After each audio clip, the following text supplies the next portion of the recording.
పద్మాననే పద్మవూరు పద్మాక్షి పద్మ సంభవే త్వమాం భజస్వ పద్మాక్షీం ఎన సౌఖ్యం లభామ్యహం అని పద్మాసనం వేసుకుని పద్మంలో కూర్చుని 4 చేతులతో ఈ 2 చేతులతోటి అమ్మ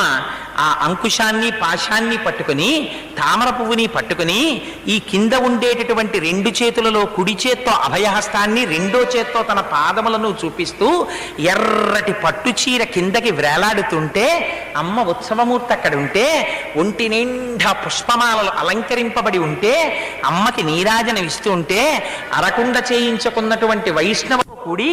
ఆ పుష్పాల దండలు తీసుకెళ్లి పేర్చడం అంటే వాళ్ళ తర్వాతే అలంకారం చేయడంలో ఎంత గొప్పగా చేసేస్తారో అలంకారాలు. మీరు ఎన్ని పూలదండలు పెట్టుకెళ్ళండి, అన్ని పూలదండలు కలిపిలా పెట్టి పేనేస్తారు. అక్కడ పేనేసి చక్కగా ఈ దండంతా తీసుకెళ్ళి ఆ పైనుంచి కిందకి ఇలా అలంకారం చేస్తారు, చేతుల పక్క నుంచి వేసేస్తారు. మెడలో అయ్య కట్టినటువంటి మాంగళ్యంతో ప్రకటంగా